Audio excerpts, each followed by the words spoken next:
Okay, welcome back, everybody. Hope you had a great lunch.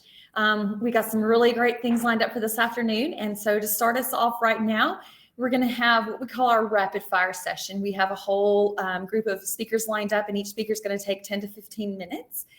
So first up, we have Mrs. Gwen Bevins. Gwen Bevins is the National Wildfire Prevention and Community Mitigation Branch Chief for the Department of Agriculture's Forest Service.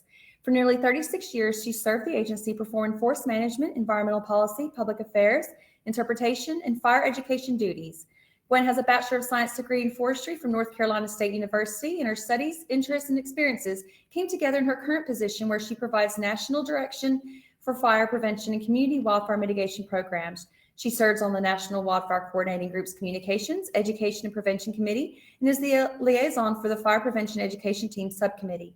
Gwen has served in this national position since 2014 and works with many partners, including the Ad Council, National Association of State Foresters, the National Fire Protection Agency, and the National Association of Fire Chiefs. She has been on NBC's The Today Show and the Weather Channel, working with Al Roker, Tom Costello, and Jim Cantore. She's also had the privilege of working with Dolly Parton and Jeff Foxworthy.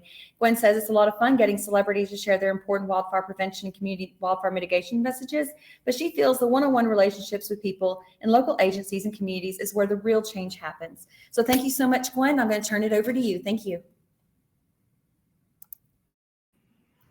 Thank you, Karen. I just want to double check on my voice here. Can everybody hear me?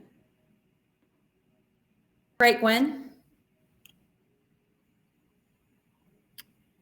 Well, I wanted to take us back to yesterday, which seems like a long time ago. At least to me, it does. And I want to think back if any of you saw or heard Tom Bogus's presentation when he welcomed you all to this IWPW. He talked about the 3 E's and the A. And I just was wondering if everybody could take a minute and put in the chat box what they remember the 3 E's and the A are. This is what we refer to as a wildfire prevention strategy. So I'm just going to take a second and see what you guys say.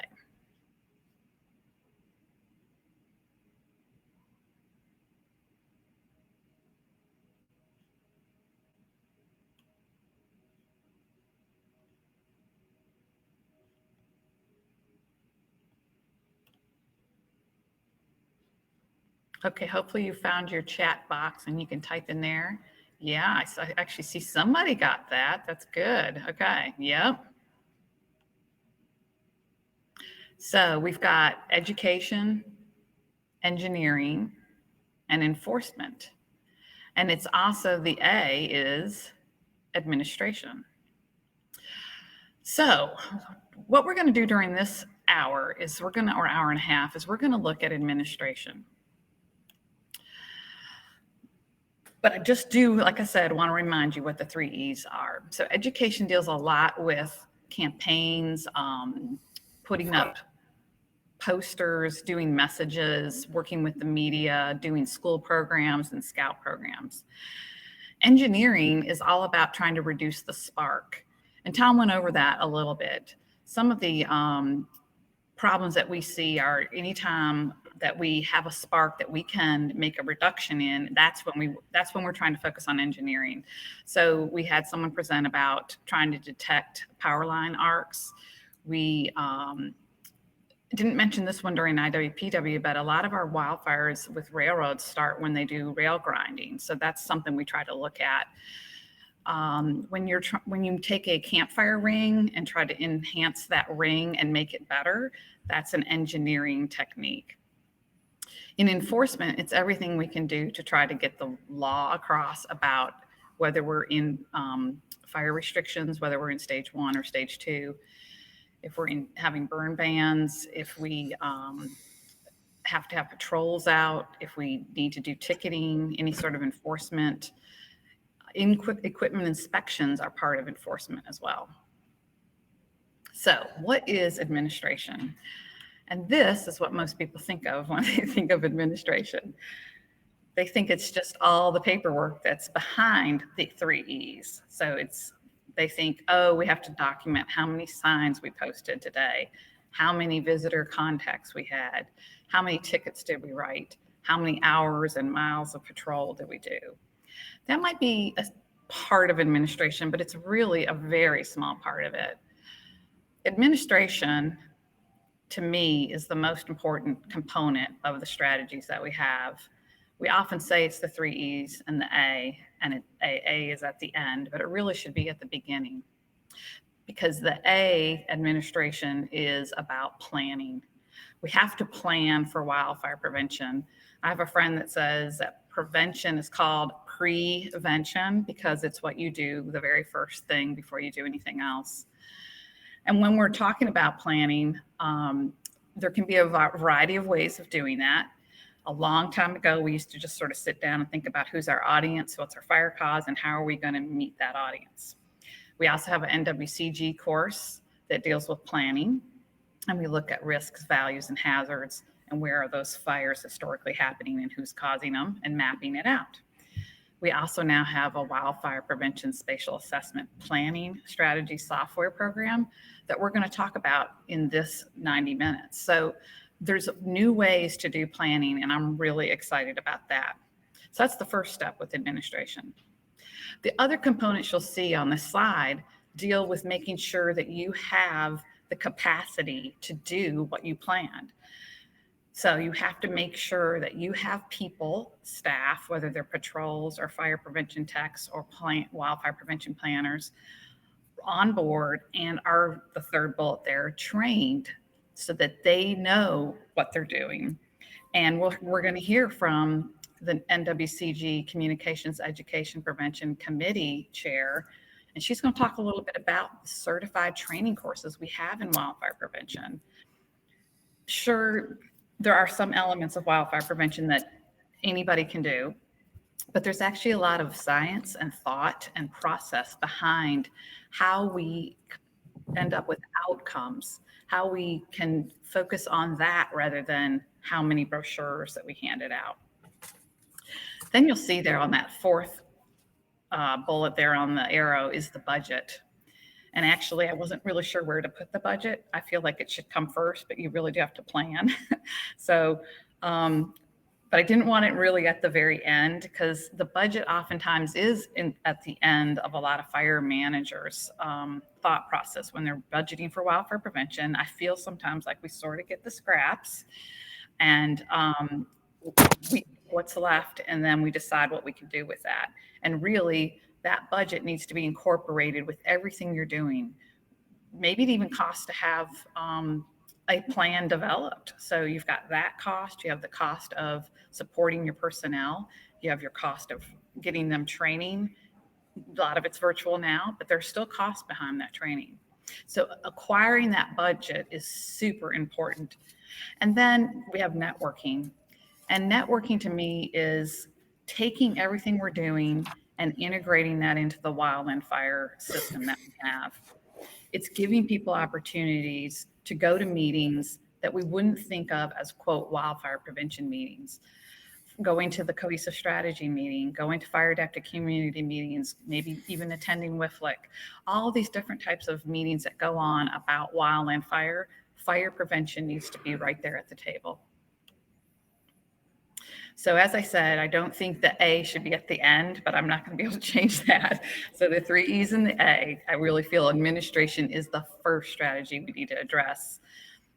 We have to put a plan in place. We have to have people that can implement that plan. You need to look at that staffing. You need to have a career path for people. What sort of budget do you have? And if you don't have that budget, how are you going to get that budget? And who can you collaborate with?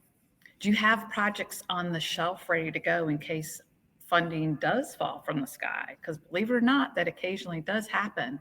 And we're going to learn a little bit more about that as well. So as we go through today, I'm really excited. We're going to hear their bios, but just briefly, we will hear from some folks from the National Cohesive Strategy. We will hear, as I said, from Tina Bailey from the Communications Education Prevention Committee. And Fred Turk's going to present about WIP-SAPs, and Maureen's going to talk to us a little bit about funding options. So we're going to get started. I'm really excited about this. We call this rapid fire because everybody's going to have 15 minutes to share what they know about those different subject areas. And then I'll come back on and we'll wrap it up with just one slide, and then we'll have Q&A at the end. All right, thank you. Great. Thanks so much, Gwen. Okay, so next up we have Larry Mastick. And Larry is actually also going to be co-presenting with Gary Wood and Katie Lighthall. So Larry started in May 2012 serving under contract with the Northeast Midwest State Foresters Alliance. Boy, that's a mouthful. As a coordinator for the Northeast Regional Cohesive Wildland Fire Strategy Committee of the Wildland Fire Leadership Council. He retired in 2010 from the U.S. Forest Service with over 35 years of service, where he last served as Deputy Area Director of the Northeastern Area State and Private Forestry in Newton Square, Pennsylvania. His previous positions with the Forest Service include Strategic Planning Coordinator for the National Forest Systems in Washington, D.C., and a variety of positions as a District Ranger, Forest Silviculturist, and Forest Management staff on 5 different national forests in Arizona, New Mexico, and California. And like I said, joining Larry is going to be Gary Wood. In November 2015, Gary was hired under contract by the Southern Group of State Foresters to serve as coordinator of the Southeastern Regional Cohesive Wildland Fire Strategy Committee of the Wildland Fire Leadership Council. He retired in October 2015 after serving 31 years working for the North Carolina Forest Service as an assistant county ranger, district ranger, fire department training specialist, and wildfire mitigation specialist. While working for the North Carolina Forest Service, Gary served on incident management teams responding to wildfires and other disasters across the southeastern and western states. Gary served over 25 years as a volunteer firefighter and continues to serve on the board of directors for Pine Level Fire Department. And joining them, Katie Lighthall. Katie is the coordinator of the Western Region of the Wildland Fire Leadership Council. The Western Region facilitates implementation of the National Cohesive Wildland Fire Management Strategy through inclusive interaction with those who have a stake in the outcomes of wildland fire. In addition to the broader WFLC priorities, the Western Region's current priorities include mitigating post-fire impacts, increasing the use of prescribed fire, improving response to wildfire, and engaging utility companies in collaborative solutions. All right, I'll let you guys take it away. Thanks so much. Okay, thanks, Karen. This is Larry, and I'll start. Can you see my screen okay? You can see it. Okay, good. Okay, thank you. We're really happy to be here. This is going to be a team presentation because that's what we do, and that's how we roll. Anyway, the purpose of this presentation is to provide a quick orientation to the National Cohesive Wildland Fire Management Strategy and how wildfire prevention fits in. The Cohesive Strategy organizations and partners are guided by a set of national and regional science-based assessments and strategic actions plans. The national one is being shown on this slide here. There are 3 Cohesive Strategy Regional Committees of the Wildland Fire Leadership Council, or the WFLC. And each of them has a coordinator, a regional coordinator, and the 3 of us are them. And so I'm going to turn this over next to Katie Lighthall from the West, and she's going to cover a little bit more on the cohesive strategy. Thanks, Larry. Can you hear me okay? Yep. Awesome. Well, hey, everybody. Glad to be here.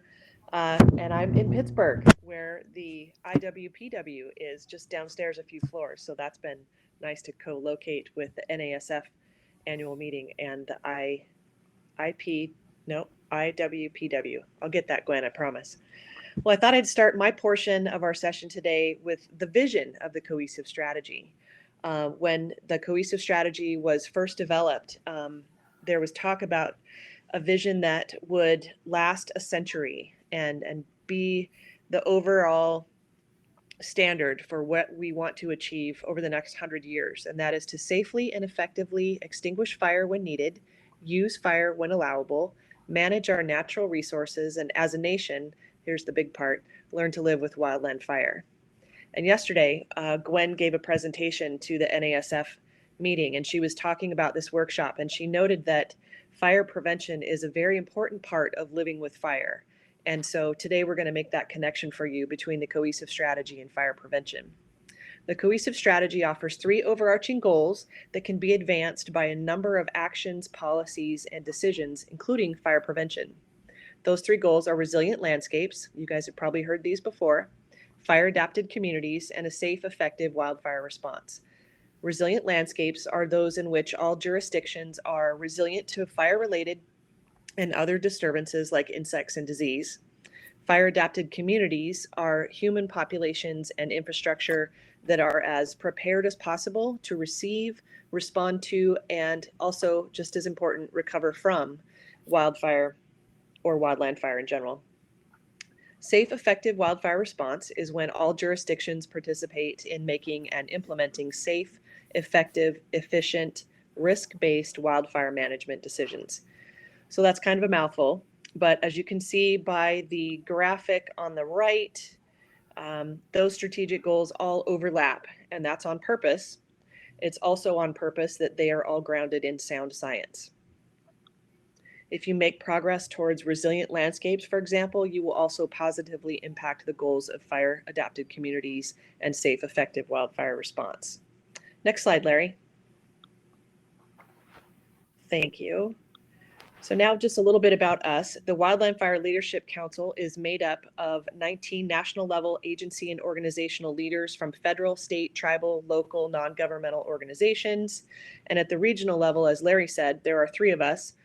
Southeast, Gary Wood is the coordinator there. The Northeast, Larry Mastick. And in the West, you get me. And these are considered WFLC's regional strategy committees, and they each mirror the composition of the larger WFLC in terms of membership.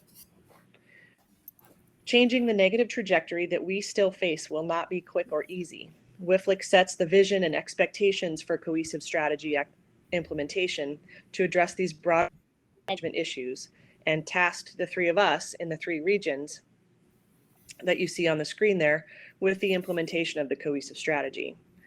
The regional strategy committees help stakeholders engagement and trade-offs look like to achieve the 3 goals. So when people say, well, what exactly is the cohesive strategy? I like to say that the rubber meets the road when stakeholders do these things. First one, understand their risk and prioritize their investments and resources to address those issues. The second one, accept the increased short-term risk associated with an expanded use of wildland fire to achieve management objectives and resiliency. And lastly, together, collectively, increase their investment to achieve greater reductions in risk. So together, WFLC and the 3 regions help stakeholders at all levels understand what the cohesive strategy is and what it looks like to implement it at all levels so we can make progress towards the 3 goals. And that's all I have for my part. Thanks, everyone. Okay, Gary, you're next up.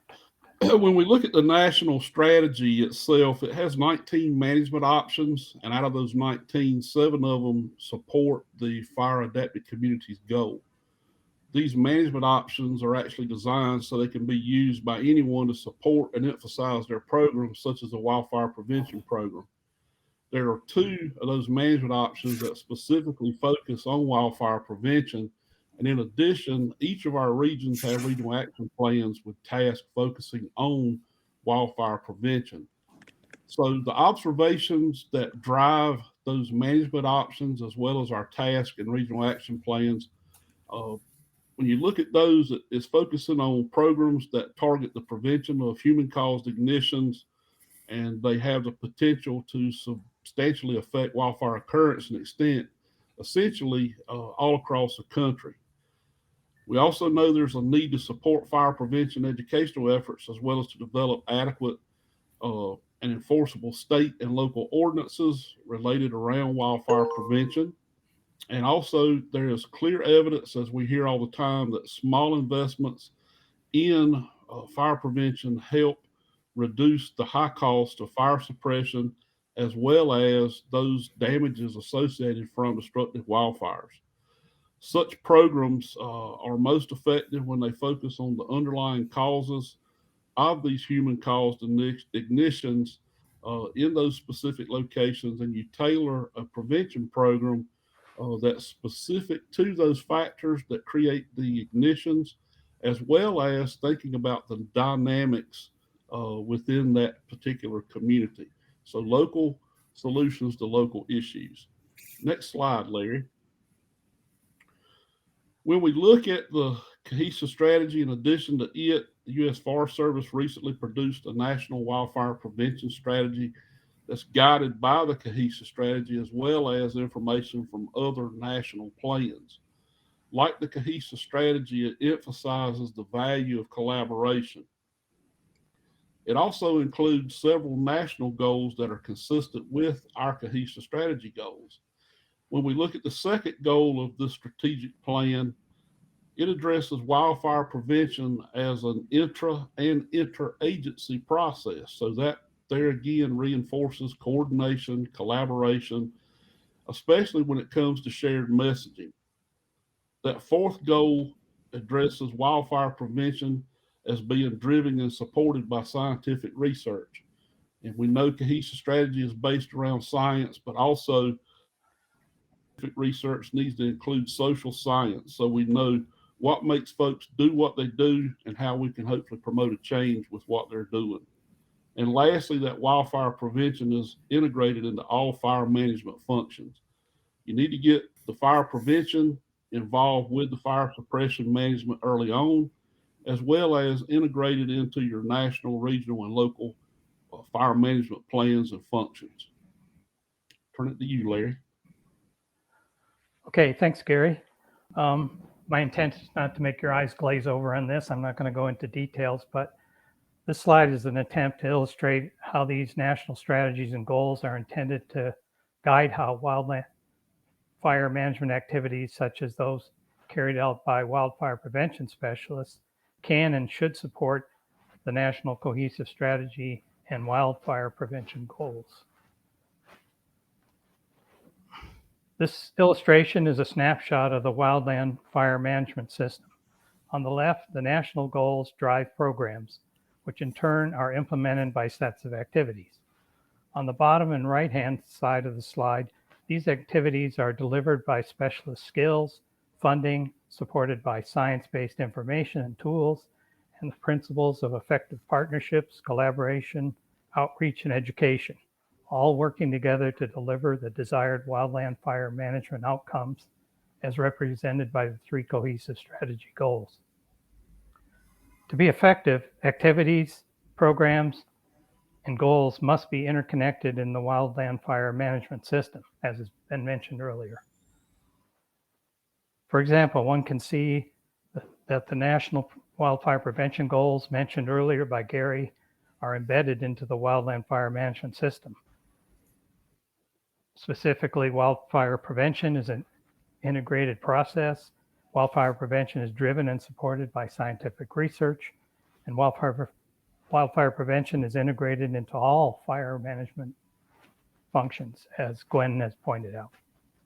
Another key point I want to make is that prevention projects and activities should be driven by regional, state, and local planning efforts, such as state forest action plans, national forest land management plans, CWPPs, and other local plans that are ideally based on regional and state wildfire risk assessment information. So some of the take-home messages: the wildfire problem in this country, as everybody knows, is immense, and we all must play a part in taking a balanced approach in solving this problem. We can't suppress our way out of it. We need to be strategic, purposeful, and prioritizing our work in the areas of highest risk. We need to maximize our collaborative partnership efforts to integrate our work with other programs and activities to achieve the desired outcomes represented by the three cohesive strategy goals. We can't afford to do random acts of prevention, but it's clear that much more investment is needed in both hazard mitigation and wildfire prevention to help achieve the balance envisioned by the national cohesive strategy. So the three of us wish to thank all of you for your dedication to wildfire prevention and your support for the national cohesive strategy. Again, thanks for the opportunity to speak with you today.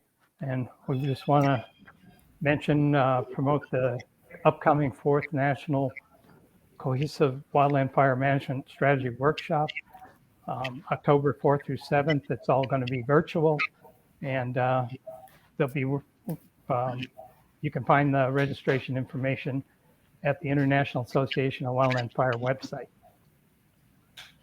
And finally, here's our contact information. So please reach out to any of us, and we'll be around for any questions you may have later. Thank you. Great. Thank you so much, Larry. And thank you to Katie and Gary as well for joining you. That was a great team presentation. And yes, if any of our attendees have questions for any of our presenters in this session, please put them in the chat and we're going to address them at the very end. But if you have a question for a specific presenter, please make sure to include their name with your question. Okay, so next up we have Tina Bailey. Tina is the chair of the National Wildfire Coordinating Group Communication, Education, and Prevention Committee and the National Park Service representative to the committee. In her day job, Tina is the branch chief for communication and education with the National Park Service Division of Fire and Aviation stationed at the National Interagency Fire Center in Boise, Idaho. Between her current role and former role as a communication education specialist for the division, she's been working at NIFC for over 20 years. Prior to moving to Boise, she was an interpretive park ranger. Tina has a degree in anthropology and Spanish from Illinois State University, as well as a master's degree in interpretive media. She and her husband, Brian, and their 9-year-old daughter, Celeste, love spending time outdoors, particularly in or near water. Thanks so much for being here today, Tina. I'll let you take it on. Thank you so much. I'm just going to switch here and hopefully everything works smoothly. Yep, it looks great, Tina. Oh, perfect. Okay. So thank you again for the opportunity to speak today to this group. There's some names. I don't see a lot of faces, but names I recognize definitely from the attendees. So good to see you here. And the Communication, Education, Prevention Committee has been around for about 10 years now. But prior to that, as far back as early 1990s, there was some iteration of communication, education, information type outreach group within NWCG. And so it used to be known as the Wildland Fire Education Working Team, or the Communication, Education, Prevention, Wildland Fire Education Working Team and Prevention, Education, and Communication Working Team. So once NWCG changed over to the committee structure, that's when the name changed and the focus changed a bit. So what we focus on, of course, is directly in our name. We focus on the leadership, support, coordination of the fire ecology, provide information about wildland fire ecology, management, protection, and prevention, work with stakeholders to identify opportunities for improvement in all areas of wildland fire communication, education, and prevention, as well as provide subject matter expertise to project standards, guidelines, qualifications, certification, and training in all those areas. And so we also, as I think every committee does, we contribute to standardization because NWCG is a standards group. So we contribute to that as well. Now, we do have several subcommittees, and honestly, I think we would never be able to achieve, what we have without the existence of these subcommittees. It's literally too much for one committee to take on. So we definitely appreciate the engagement of subject matter expertise within these subcommittees. So the newest one is the Fire Prevention Education Team Subcommittee, which was just stood up in the past year and a half, which we call the FPET Subcommittee. The Public Information Officer Subcommittee came around in about 2018, and that one focuses on, again, standards and training and all expertise, social media, things like that related to the Public Information Officer function. And then we have the Wildland Fire Investigation Subcommittee, which is all things for investigation and promoting standards, qualifications, and then enforcement, civil, administrative, and civil actions. So I know Gwen mentioned this at the beginning, and of course, a very important part of what we do in NWCG is the training component, because we can get everybody on a level playing field. Once you've taken the NWCG training, you should be on par with other participants in any kind of training to start your future and qualifications. So when it comes to prevention, wildland fire prevention, we have the P101 course, which is the basic principles. And from there, you can move up to the P301, which is more towards managers and leaders and program managers. P310 is specifically focused on the fire prevention education team member. And that course has been recently updated. We're in the process of certifying it and hope to see that completed by the end of the month. And so hopefully you'll be seeing an announcement about that. And then the P410, which is the fire prevention education team leader. And so I went on the Wildland Fire Learning Portal and was able to find that the P410 course offered. The other ones I did not see offered anytime soon. So do pay attention if you are interested in taking those courses, though, because they should be posted out there on the learning portal for NWCG. And so if you haven't had a chance to look out at our websites, there are actually a lot of resources available out there. You might have already heard from some of the other speakers at the conference here about the resources. But on the CEPC main page, we have research papers. Some of those are economic optimization of wildfire prevention activities. We have wildfire ignitions, a review of the science and recommendations for empirical modeling, fire prevention efficacy. And so that's just a couple of them. Do check out all of them out there. There might be something of interest specifically to you.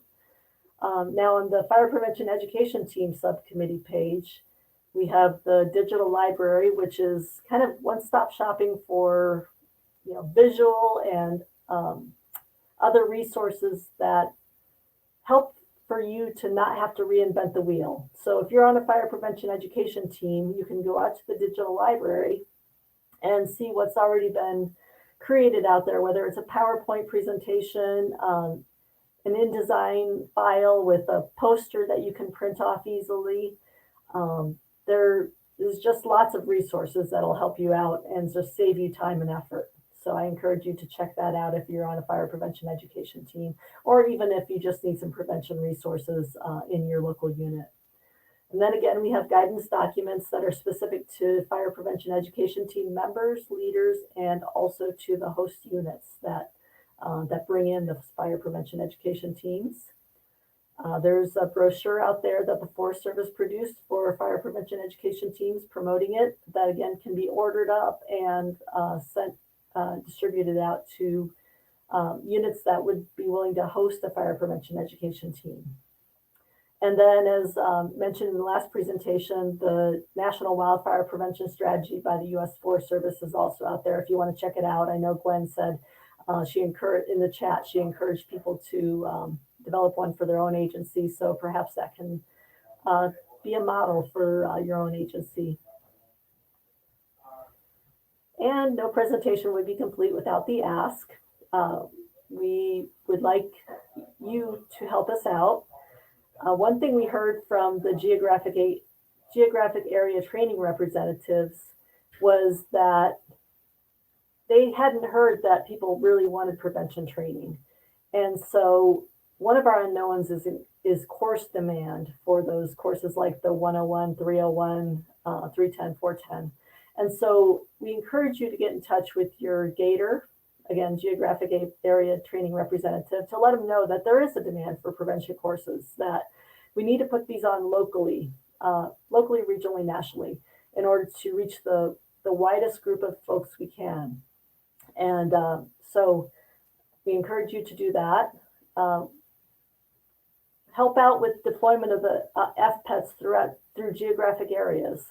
So they've changed, the FPET subcommittee changed how FPETs are deployed this year. They want to professionalize it and make it a lot easier to get FPETs deployed. So again, something to think about when you're wanting to call up an FPET.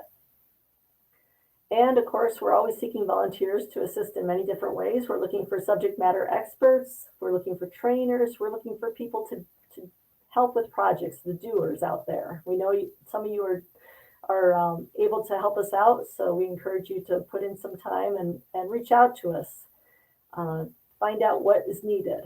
And so we're seeking to take prevention to the highest level we can. And that's thinking, planning, and practicing. So get involved.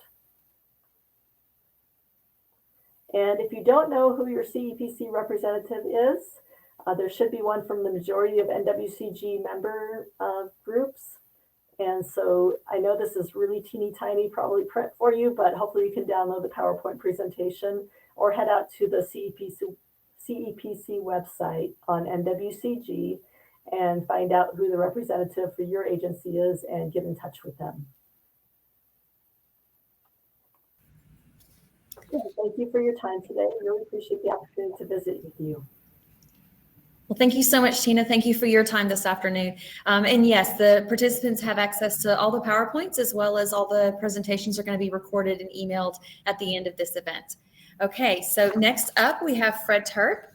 Fred has 39 years of professional experience with the Virginia Department of Forestry. For the last 20 years, he's been a member of the Department of Forestry's headquarters Fire and Emergency Response Branch. Program areas include wildfire prevention education, prescribed fire and wildland urban interface, Firewise coordination. Fred is a graduate of Syracuse University, New York State Ranger School, and Virginia Tech. He served on several committees, including the National Wildfire Coordinating Group's Communication, Education, and Prevention Committee. He has been honored to receive the Virginia Governor's Fire Service Award for Fire Prevention, the Southern Region's Browning Award, and the Northeast McNamara Award, and most recently, the Rising Star Award for the Virginia Fire and Life Safety Coalition. Thank you so much, Fred. It's all over to you. Thank you for that introduction, Karen. Just a quick audio and visual tech. You can hear me okay, and you should see my lead-in slide. Yes, sir. We see it. Thank you. Yeah, well, I'm glad to be here. And before I go any further, I want to take a few minutes of this time to congratulate all the 2020 and 2021 Smoky Bear Awards winners that just received their recognition at the awards banquet, several of which are part of this working committee for this workshop. So congratulations to one and all on that. I think every speaker already mentioned planning. Gwen mentioned it. I don't think we can talk about prevention without talking about planning, but we now have a state-of-the-art tool that will help us in this endeavor. You saw a short little 6-minute video yesterday during another session that talked about WIPSAPs. I said this is going to be a 15-minute presentation that's going to cover about 15 hours of training that we have developed for this tool. And there will be some training hopefully coming up in the later fall. I do ask that you probably keep an eye on the CEPC webpage that Tina talked about and the links in the chat to keep up with training opportunities as well as looking at the Wildland Learning Portal. I want you to also know that in the session, there's been some documents uploaded. This PowerPoint is there. It's in 2 sessions, 2 blocks, an A and B. There's a student guide that I'm going to be talking about, as well as a Word document on getting started with WIPSAPs. So that's it. And just like the old, there's a saying, a quote by Betty Davis out there that's been changed a little bit. It says, fasten your seatbelts. It's going to be a bumpy night. Well, it's going to be a bumpy next few minutes. My intention is to give you a general broad overview of what WIPSAPs is. I'll not get into any of the specifics. And I just want you to get the essence of what this tool is and how it could be used in your prevention programs. So we will, and we sure do like our acronyms for sure. Okay, give you just a little bit of background because I'm a true believer in you have to know where you came from before you know where you're going. So many, many years ago, in the 90s, there was a program called RAMS. Risk Assessment Mitigation Strategies. It was PC based. It was basically based on subject matter opinions. And as we all know, your opinion is probably different than my opinion, than our neighbor's opinion. So it was very subjective. The thing that was driving the need for a new tool more than the subjectivity was the actual that the program just wouldn't run on any modern software.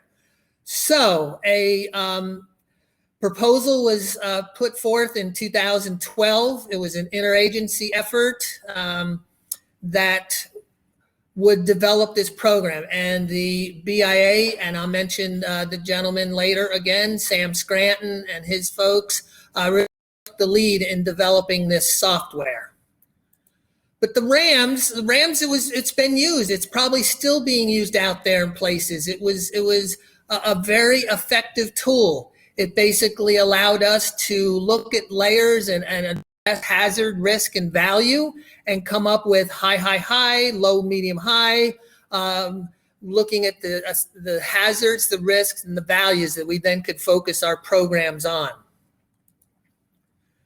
So prevention planning, a goal without a plan is just a wish, and we need to be more focused on what we're doing and to be able to justify what it is we're asking support for.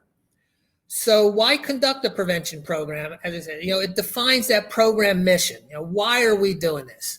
It establishes some program direction, and it also sets program objectives and goals, things that the staff can understand, others on the outside looking in. So the purpose of WIPSAPs is to provide information to assist in long-term strategic prevention planning.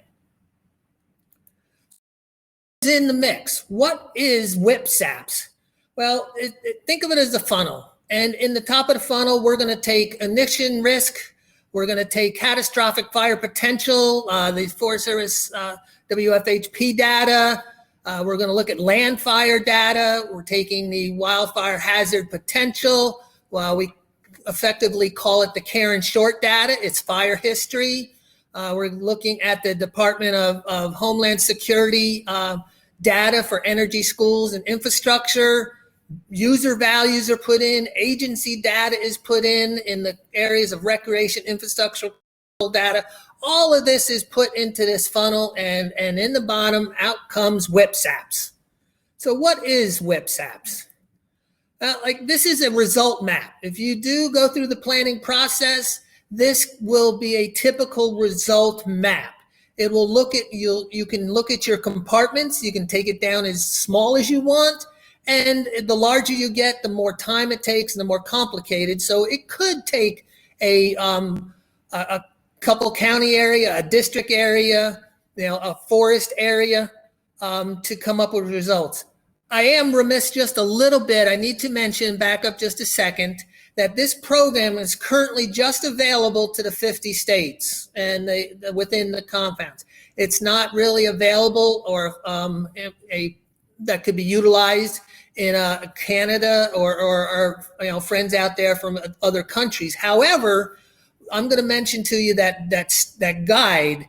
You can look in that guidebook, and there will be suggestions and ideas that if you had campfires as one of your top causes, it'll give you some ideas of programs and activities you could do that would reduce the fire occurrence. Okay, so let's get back and focus again on the risk map. So you can come up with your area. It would identify your prioritizing your areas and also your communities. You can rank your communities within those areas, and it would come up with a map that would identify that. There's a lot of inputs that go in to not only the area and the block that you're looking.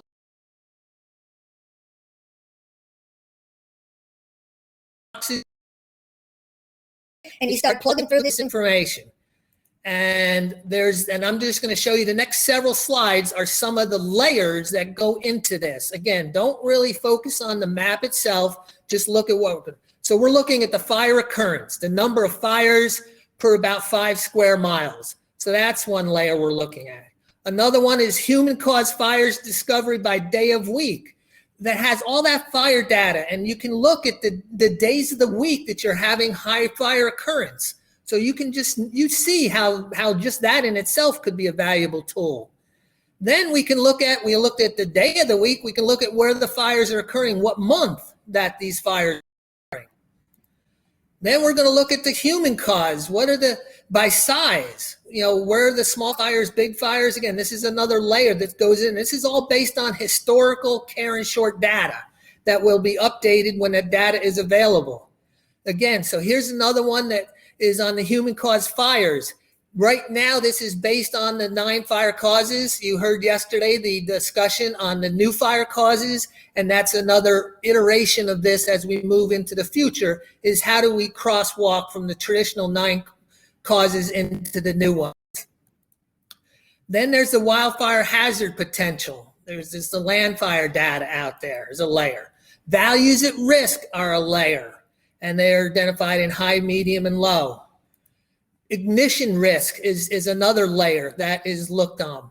So you take all of these things in that top part of the funnel and you put it in, you do the assessment, and then you come up with prevention actions, planning, and accomplishments.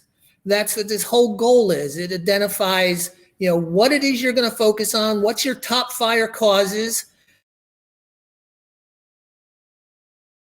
the actions that you're going to do that's going to reduce your fire causes. And the very neat thing about this, the way it's been structured, is you can say, okay, I got so many hours that I could devote to prevention. Or you could say, I have so much money I want to devote to prevention. Well, once you set those parameters and you go through the process, the tool that you're going to get is, okay, if you're going to, and you pick your top 3 fire causes, it's going to, okay, do these actions this time frame of the year. And if you do it, it's going to reduce your fires by this, and here's how much it's going to cost you, or here's how much time it's going to take to reach those goals.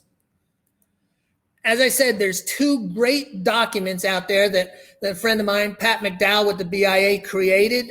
He should be given all credit for these. It's a student guide and a leader's guide. The student guide, a copy of it again, is available for you. I think it's going to give you a wealth of information, whether you use WIPS apps or just look at the concepts. We really couldn't, somebody else already took the WIPS apps for dummies look. So we had to create another little flavor to what the document looked like. This document on getting started is in the there for you to download. Again, it just talks to you about how you go in, how you create your account in the EGP account. Don't worry about acronyms and stuff, but it has the links and it gives you the ability to go in and create your account. And then once you create your account, you can go and start kicking the tires. Again, this is just like all other projects that are out there. It's interagency, and I'm very honored to be part of the group.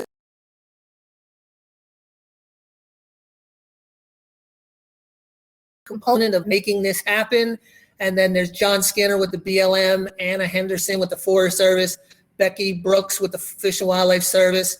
I'm the state forestry rep on the committee. And then there's Miranda Stewart with the Park Service. This is the video that we showed, so don't worry about that. And you saw the video, so I'm not going to take any time for that. I'm going to then turn it back over to you, Karen, to allow hopefully some more time for questions.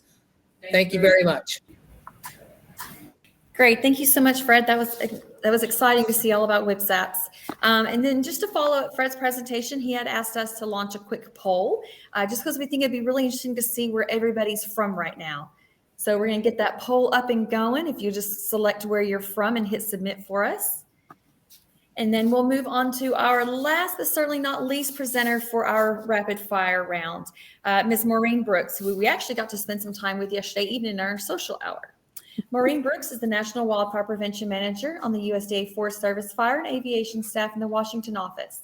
In her role there since 2018, she manages the components of the Cooperative Forest Fire Prevention Program with the National Association of State Foresters and the Ad Council, the Smoky Bear licensing program, and supports the implementation of the National Wildfire Prevention Strategy. Maureen served as a cooperative fire specialist on the fire and aviation staff for the northeastern area of the U.S. Forest Service, state and private forestry from 2005 to 2018. Prior to joining the USDA Forest Service in 2005, Maureen worked for the Maryland Department of Natural Resources Forest Service. In her nearly 20 years of service there, she worked as a forest ranger, education and fire prevention specialist, and fire training and prevention officer. She holds an Associate in Arts degree in Forest Technology from Allegheny College in Maryland and a Bachelor of Science degree in Biology from Towson University. So thank you, Maureen. I will turn it over to you. Good afternoon, Karen. Can you see my slides? Not yet. Not yet? Sure.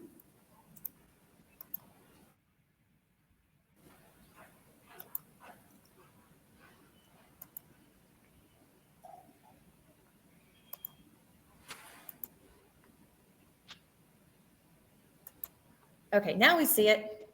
All right. Thank you.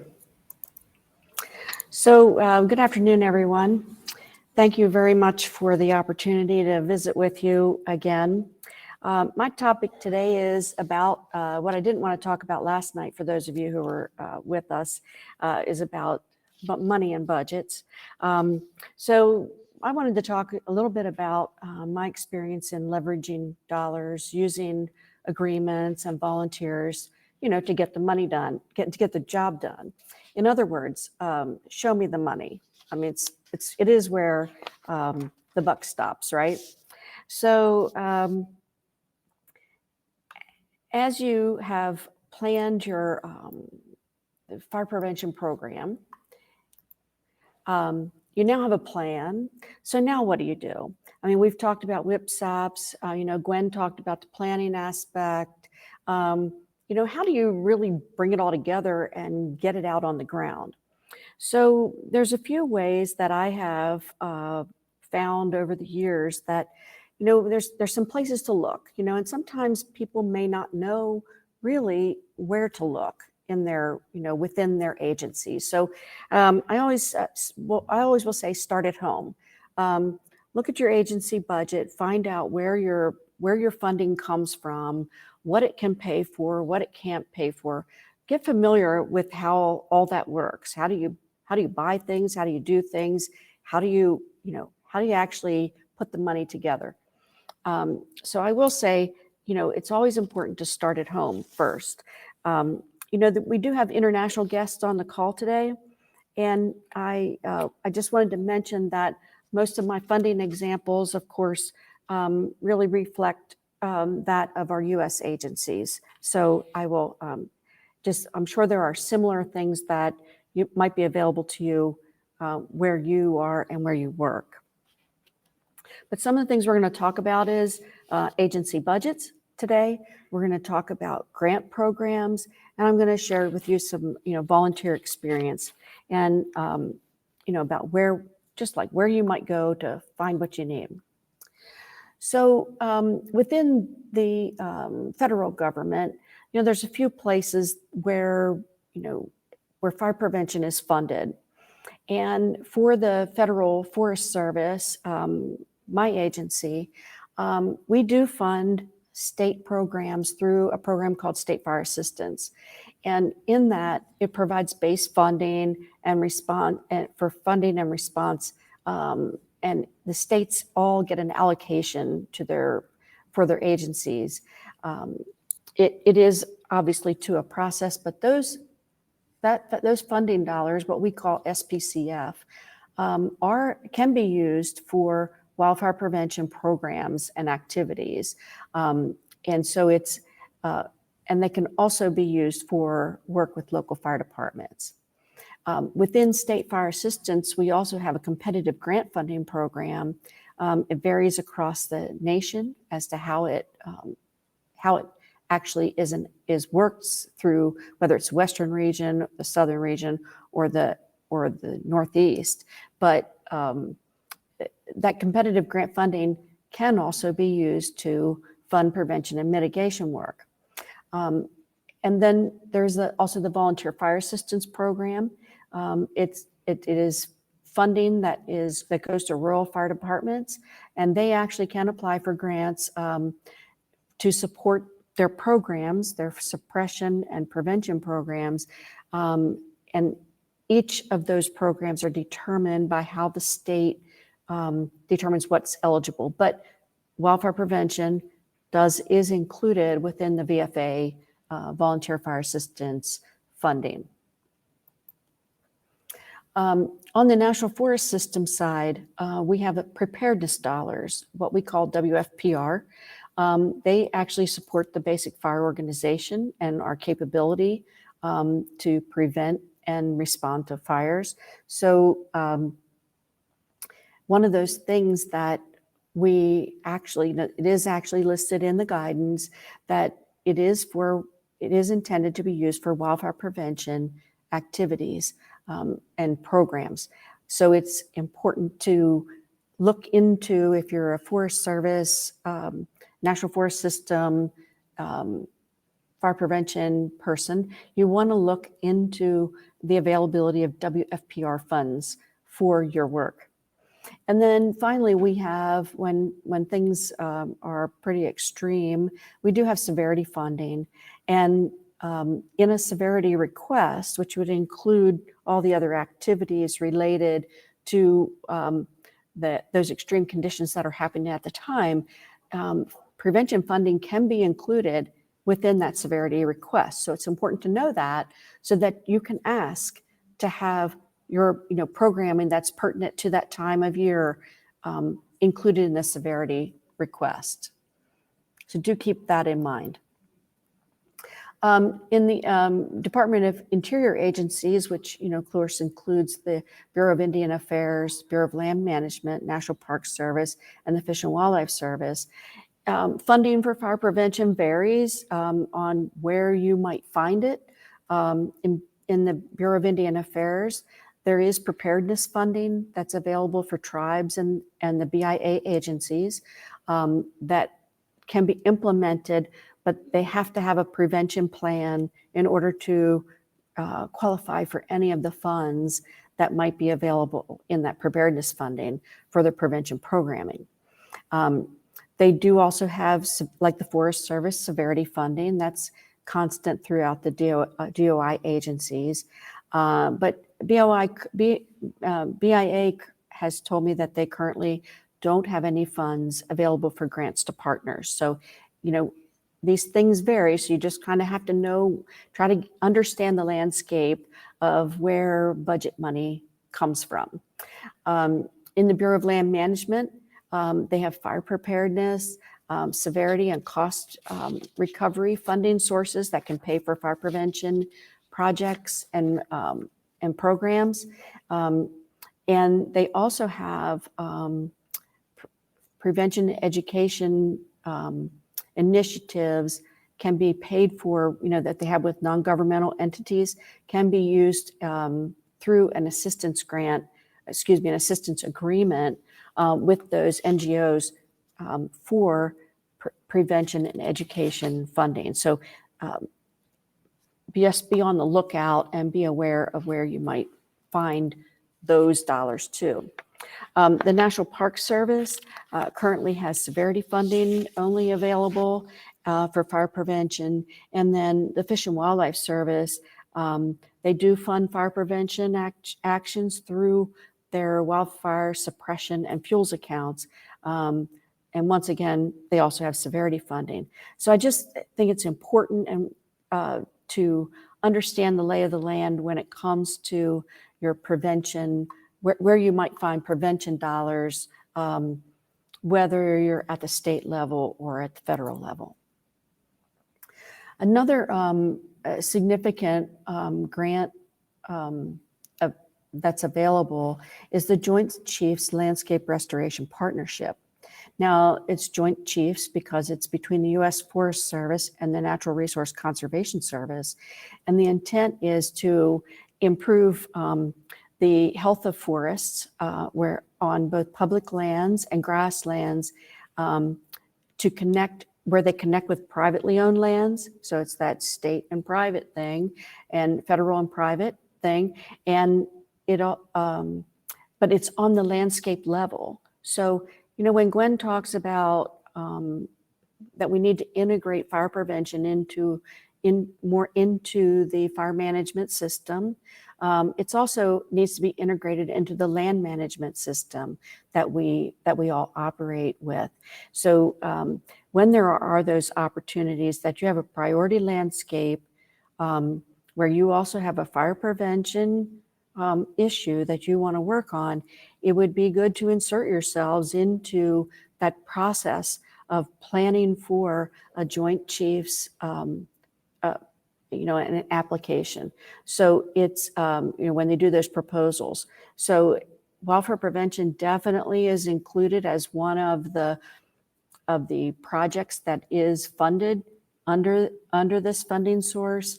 And it would be good to develop those relationships where they are putting those types of projects together on that landscape scale, and and get your proposals in there also. So for your information, there is a website that's available for more information about the Joint Chiefs. And but I will note that for fiscal year 2023, because fiscal year 2022 projects have already been submitted and reviewed, the next solicitation will be in early spring of 2022, and it will those projects will be awarded in June 2022, and then those are awarded in September of 2022. So, be on the lookout for that. That's something you can, as you have your plans in place, you can look to see where you might, that funding there might support you. There's also something that you want to consider is and you may want to look into, it doesn't fund prevention outright, but there have been prevention projects funded through the FEMA Hazard Mitigation Grant Program. Now, these are post-disaster declarations only, and only state and tribal applicants can apply. The state must have a hazard mitigation plan, and you can only apply through your state's EMS, when there is that after that disaster declaration. But when you have cases, there have been cases in a little recent history where, say there was a tornado or hurricane blowdown where you would subsequently have a fire prevention issue that you have to deal with. It would be good to partner with and have relationships with your EMS, state EMS agency, so that you could get some of your work funded through the Hazard Mitigation Grant Program. So just it's not a common one, but I wanted to include it for you as something to consider. And, the other thing I wanted to talk about was, to think about your volunteers. So as you are, looking at your program development, your plan development, you're going to be developing that plan with your partners that may be, well, there's no may about it, all the partners that are involved in helping you develop the plan. But you may want to survey your partners they may have access to volunteers who can actually help you deliver your plan. And when you're dealing with grant dollars, consider the fact that that volunteer hours can often be counted toward matching grants. So if your volunteer organization might be getting a grant, they can use their volunteer time to use in that as match for their grants. So there are some examples. The thing about volunteers and thinking about looking at some of these groups here is you want to identify those groups that might already be interacting with the same people you want to interact with. So like hiking, trail groups, mountain biking groups that have volunteers who are doing, they may be going out to teach the public about leave no trace or other outdoor ethics, working with them to talk about wildfire prevention, give them materials, give them opportunity to help spread your message, and just be all part of the program. Campground hosts are a great, they see everybody that comes through the campground, and they are a great source. You have residences and businesses that are affected by recreation and camping. They can be a source. Colorado has an ambassador program where they recruited those types of people who are going out there and meeting with the public. They meet people at trail hosts. They train them in leave no trace. They have they have all information in their handbooks about wildfire prevention. So they meet people right in the field where they are. Pennsylvania, where we are right now, has for years had a wardens program that they go out and they, help suppress fires.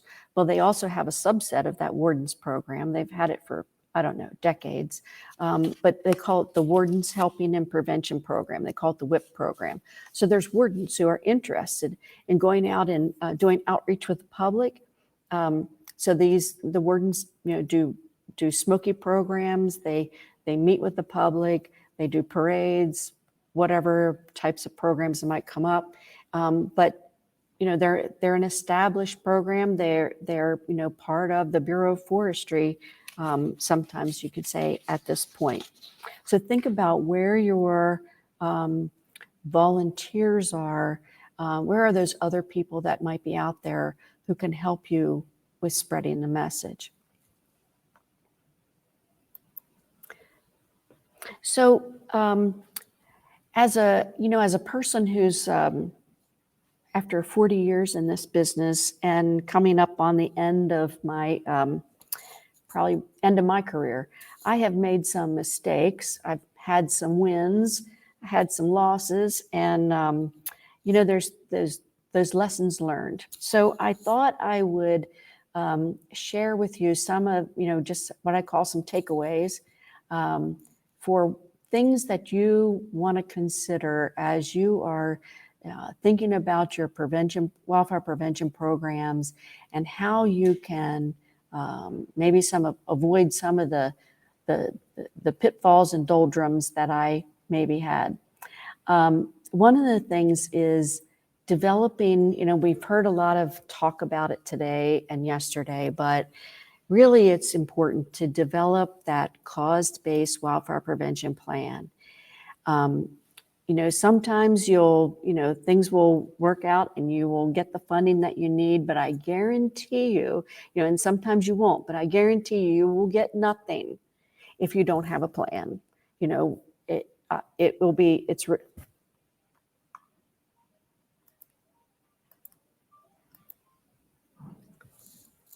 I guarantee you will get nothing if you don't have a plan. It's harder to prove what you need if you have nothing on paper to show. The other thing is, when you're developing that plan, find those partners that you have the common goal with.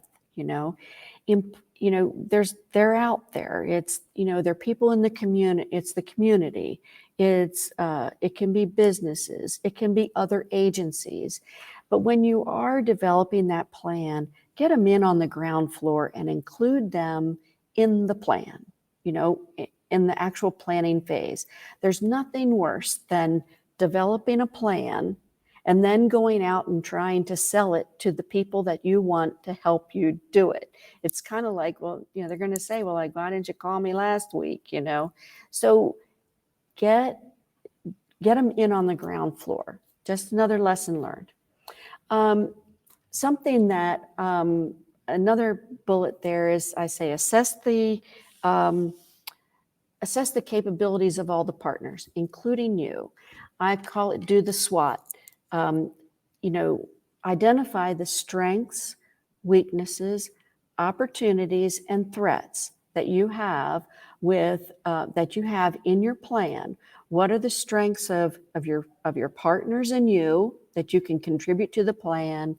What are the weaknesses that your group has, and then go out and try to eliminate those weaknesses. If you don't have the right amount of people, go get the right amount of people. If you don't know where the budget money is, learn where the budget money is. Then look for your opportunities. What are the opportunities in your work area, in your community that you have that could help in that planning? And then finally, what are the threats? What is going to throw your plan totally out the window, and try to eliminate them as you are working through things. I've used the SWOT in my personal life, and I've used it at work. It works. At least it has worked for me, both personally and professionally. So I suggest you do the SWOT. Be prepared to be flexible, share your successes, and evaluate what you do. If wildfire prevention is important which we all know it is, it doesn't matter who gets the credit in the end, as long as you get the job done. So, there's no, glory wagon here. It is all hard work, but it is important to get, to actually, keep the focus. What's important, to be flexible, share success. You've got partners that you're working with. It all takes a team. And another one that I wanted to mention, you heard from Larry just earlier in this presentation, was he was talking about the cohesive strategy and the initiatives. The work that you want to do, for the leadership that we work for, who are very focused people all around, you need to be aware of and connect your plan with the initiatives of the agency, of your organization, locally, nationally, but because that's where the money is going to be. I mean, that's the bottom line from my standpoint. That's where the money's going to be. So you need to be aware of what, and connect with those initiatives.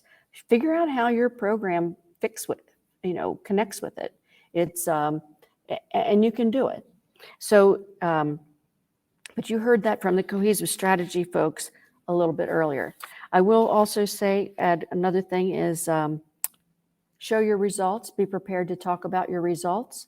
If you listened to some of the award winners at lunchtime for the Smoky Bear Awards, the results were that there was a reduction in human-caused fire, and it could be proven, and that's why they got those awards. So, that's not the only reason, but there was proven results. So make sure you keep track so that you can keep that money flowing when you figure out how to, when you get it. And, lastly, I think Gwen mentioned, about having projects on the shelf, having things, projects available to do, be ready. I have to tell you, I have scooped up more money for not just for like my projects, but for when I worked at my previous job, I was able to help scoop up money. I call it scooping. You get your shovel out, but when it becomes available for projects that the states did, that the compacts did, but you got to be prepared to have that bucket ready. Always have a project in your back pocket, because as Gwen said, you never know when, you can get to the end of the fiscal year and all the money hasn't been spent and they want to spend the money, the leadership wants to be there and have your bucket ready. So I think those are really some of my takeaways and really some of my lessons learned from a long time out there searching for money. I did do programs without, with no dollars added, just like you have to do. And I did that for many years, and it's hard. I can completely attest to that. But it is. I hope some of my lessons learned will help you. And like I said, find out where the money is. If you don't understand the budget stuff, go for it. And that's a big thing. And have a plan. So I would like to thank you all and wish you a good rest of the afternoon. All right, wonderful. Thank you, Maureen. And then I think Gwen has just a final slide to help wrap it up. Thanks. Hopefully everybody can see that. So I was taking notes during all of this, and it's funny, we did not, when I asked these people to join this rapid fire session, we did not share our PowerPoints with each other. We talked a little bit about what we thought our subject was, but you probably heard, I know I did, if you were paying attention, you heard some of these things over and over and over again. Have a plan. Be ready. I just was chuckling quietly over here so you wouldn't hear me. Maureen ended up saying the same thing I did. So you could tell we've seen it happen. Money does come from the sky sometimes. Working with partners. So what I've said here is at the end, that whole networking thing is just putting it all together, Get engaged with people at a higher level than yourself, whatever level that is, but find who they are. And other people have said it in so many words, but make sure you're collaborating with them. Be at that table. I guess, sometimes you're just, if you're there and nothing's happening, still show up the next time and the next time. Eventually they'll hear about the programs you're doing and they'll say, you know what, why don't we have wildfire prevention handle that aspect of it? Or, we have a little bit, this money here. Why don't we bring in that person who was working on that certain program and we give it a try? And that goes to the second bullet there. In my years of service with the Forest Service, I have found that starting something locally is actually the best way to get something done. Decide what you're going to do, meet with your partners, and start small and see it just take off. And that, to me, just seems to happen and be more successful than trying to get a large group of people, say nationally, to get something going and then have people in the field get it done. The other way works much better. Volunteer to be on task groups. You heard Tina asking about the need for volunteers when we have different projects that come up, whether we're trying to rewrite the Fire Prevention Education Team Leader Guide, or if the Fire Investigation Committee needs help. 2 years ago, they worked on the fire cause data project and developing the new fire causes that we have that you heard about yesterday. Man, that was a commitment from a lot of people every week. I think they met for 3 hours on Mondays. So they're not all that labor intensive, but there's a lot of different variety of choices of things to get involved in. So I strongly encourage you to do that. And then I also have down there, sell the program, and not just to those that are in wildfire prevention. And I've been scanning through the attendee lists for this workshop. And I'd say 3/4 of the people that we have on are probably wildfire prevention people. So we are kind of talking to the choir here, but I'm really hoping that we're getting these opportunities to speak to other people and to bring them on board. Larry mentioned the cohesive strategy meeting. We're going to be presenting at that meeting. So we're sort of he'll present at ours, we'll present at theirs, and just take opportunities to do that. Same happened with NASF. As we said, Tom came and presented at IWPW, I presented at theirs. So there's those opportunities of give and take. And then support science and research, really mentioning that and bringing that up as often as you can. I see people's eyes just open wide up when they say, oh my gosh, you can actually show that there's a value for wildfire prevention. That's phenomenal. That's the dollar side, but also using some of the social science research that Sarah McCaffrey talked about. And just a little plug on our panel that we're going to have this afternoon. Sarah will be back with us. So if you had some questions for her, that'll be another opportunity to ask her. And then use that universal wildfire language. Any of the programs that they have, tie in with that. That was the other reason we wanted to have the folks from the cohesive strategy on board. That's sort of every agency's guiding principles of how we're going to manage wildland fire. And it says it right in there. It says that wildfire prevention is going to be something that we do. It's underneath that second goal, as I pointed out. It really addresses all 3 goals, but it's in there in writing. So, why should we do it? Well, because we all agreed we were going to do the cohesive strategy and implement the cohesive strategy. So wildfire prevention is part of that. And then I just wanted to say, don't give up. As I said, I looked through the attendees list. It looked like we had almost 80 people on this session. And I know a lot of those names, and you guys have been working really hard. And there's so many great things you guys are working on and doing. And just don't give up. I'm really proud of you. Some days it gets really frustrating. It does feel that maybe we're not being heard and that sort of thing. But I think we are. I think we're making the turn. So with that, I'm going to pause and see if our moderators want to take care of some Q&A, and those questions can go to any of the panel members. They're all still on board. Yep, sounds great. Thanks, Gwen. We do have one question here. It says regarding cohesive strategy and/or Maureen Brooks. So anybody, please feel free to jump in and answer this. So the question reads, what kind of funding options, grants, et cetera, are available to federal, state, and local entities to implement wildfire prevention objectives as related to the cohesive strategy objectives? And do competitive grants tend to score better when closely tied to cohesive strategy concepts? This is Larry. I answered that in the chat also, but the short answer is yes. In the Northeast, the Forest Service Region 9 offers cohesive strategy driven grants. They have for quite a few years, and prevention type work is eligible.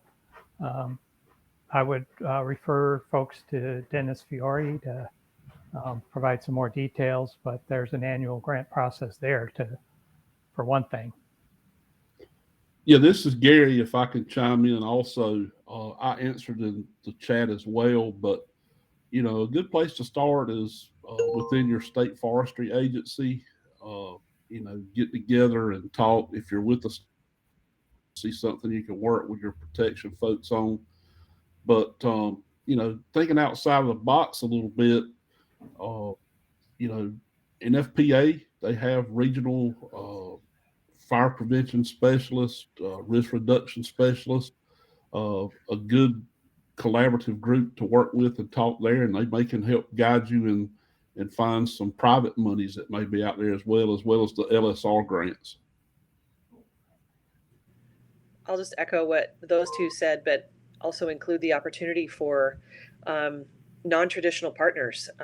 Those are the big ones, your state agencies, your federal agencies, and FEMA, of course, assistance to firefighters grants, but also some of those non-traditional opportunities, like what about working with your local utilities and maybe other partners locally that also have a stake in the outcomes of wildland fire that would be willing to partner on some of these projects.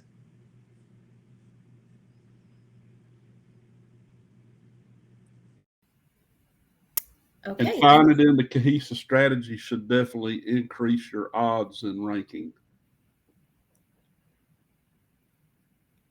Okay. This is Maureen. I would just add that the state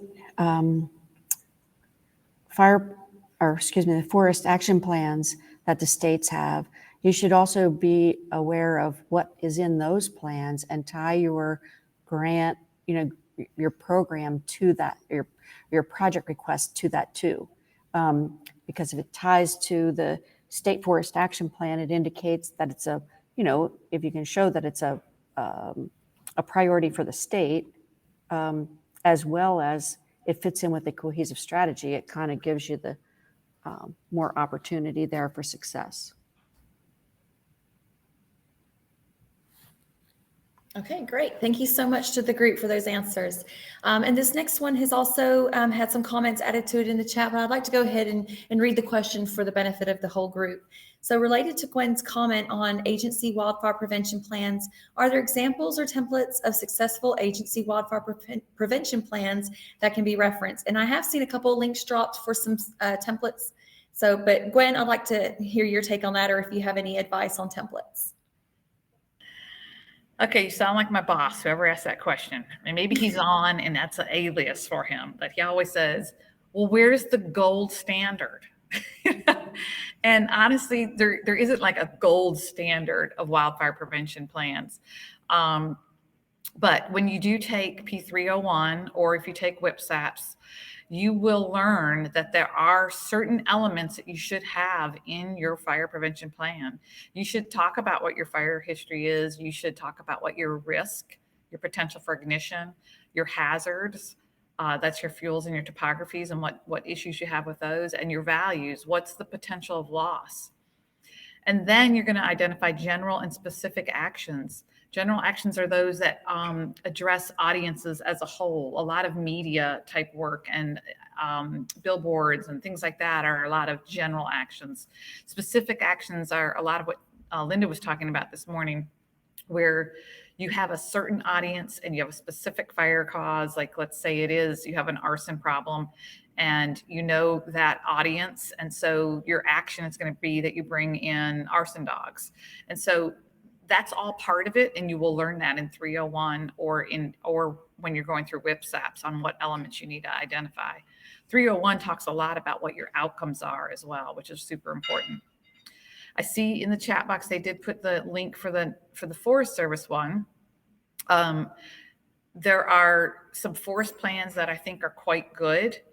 I saw someone from BIA on, I think Kenny Jaramillo is on, and you notice that they all have to have plans to get fire prevention money. So Kenny, if you've got a link to some good plans, great if you could drop those in the box as well. And I think I might have seen Zach Ellinger on too, and he's with BLM, so he might be able to drop some in there. Each agency has some slight nuances as to how they would like things presented. But as I said, P301, particularly that NWCG course, does set the standards for what needs to be in them.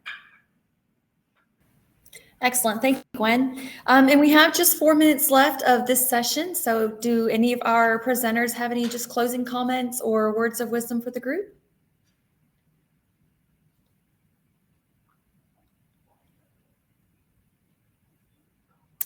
Okay, well, there are some great comments in the chat section, some really good links and advice and tips. So I encourage all of our participants to read through the chat quickly. And so if nobody else has any final comments, then we'll go ahead and end the session. Thank you so much for all of our presenters this afternoon in this session. We really appreciate your time and hope you have a great rest of your day. And so for the rest of our participants out there, just a reminder that we are going to have a 30-minute break after this, and we will meet back up at 3:30. Thank you, everyone.